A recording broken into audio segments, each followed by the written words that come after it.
Hi everyone, this is Matt from DrawingTutorialsOnline.com. How are you guys doing out there? Well, a couple of weeks ago I spoke to gesture drawing, but specifically with portraits. And this time around I want to take it even further. Portraits are the biggest types of drawings that people upload to our group coaching gallery. And in this video tip of the week, I want to talk to you guys about a candy cane stripe. Yes, a candy cane stripe. If you can draw candy canes with stripes wrapping around them, well then you can do this gesture thing on the interior of the portrait. So let's get into it. I'll show you what I'm talking about. And I was talking earlier today about like this candy cane stripe thing, and people, when I talk about this, like they either get it or they don't get it. It's a little inside baseball, maybe too much, but there's rhythm. Like when you're drawing a line, it's a candy cane stripe, and then you pick it up, you draw the line, you lift your pencil off, you pick it up. It's really a squirreling type gesture thing. So I see it so much on this portrait, and again, it's very hard for some people to relate like gesture to portraits, and it's not going to go the way of the candy cane on this. I'll force it. That's what I look at first. Big time. This here is such a big part. See, now I can start to pick it up and I can roll. And maybe this will make a little bit more sense to you. See, you got to roll things in. So I'd stop it right there.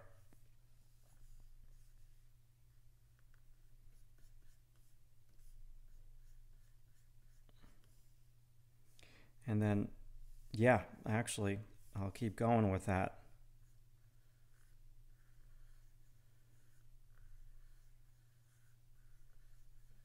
See what I'm doing there? You got to do, okay, so now I'll pick it up here.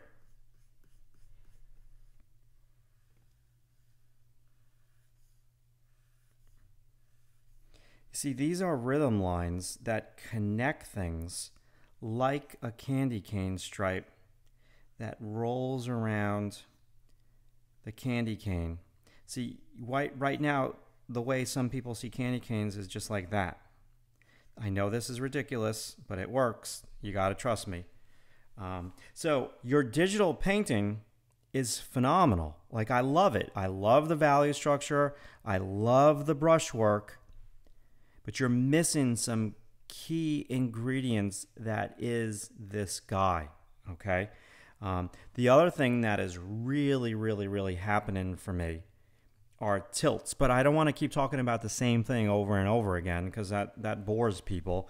But there's tilts that cannot be denied with this. So the big tilt here is right here. I mean, look at that and look at that. So yours is a little bit more like this, and then his head kind of goes that way. So it's completely different, and not by much, but all it takes is a little difference there to change everything. You see the difference? Now, the other thing that's happening is I'm seeing this. Big time. Big time I see that. And you kind of almost have that. You kind of almost have that. And good for you that I'm seeing that on your drawing too.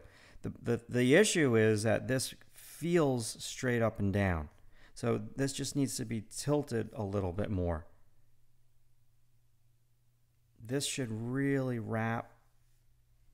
Oh God, I love this type of critique because if there's a way that you can kind of employ some of this stuff into your drawing, and these are, how do you do it?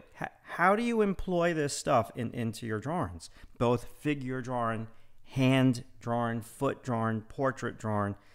These are very light lines that you put down in the beginning stages of your drawing. So here's another one that is just like beyond like jumping out at me. So it's his hair and then this rolls right into his eye, just like a little tonal shift. Yeah, it's rhythm. It's all rhythm. You need to give me more cylindrical lines. Very round here. Now, listen. I could create a masterclass critiquing your image from this exquisite photo. Your image is great. I love it. I do. There's a lot of things for me to talk about, and I could keep going on and on and on. But I think you did a really good job. Even his lips, like you got to wrap them. I'm feeling them being very level and straight. I'm feeling this being very level and straight. So here, try this. The next time that you try to do a portrait, before you do the portrait, on a piece of scrap paper, I want you to scribble figure eights. And I want you to pretend that you had like a shot of vodka and scribble, scribble, scribble. And then when you first start your drawing, start with scribble. I know it sounds ridiculous, but it will loosen you up. And that's really what you need. You need to loosen up a little bit. Good job. Very nice piece. I dig it a lot. You know, I don't want to keep talking about the same thing like value matching and all that, but yeah, value matching is also a very big thing too. All right, so now that you've heard about my candy cane stripe technique and you want to try this, again, it's all about just like using continuous line in the beginning of your drawing and in the midpoint of your drawing as well when you're mapping out these shadow shapes. Try this. Definitely try this. If you want to see a couple more examples, visit the blog, and thanks so much for watching. We'll see you soon.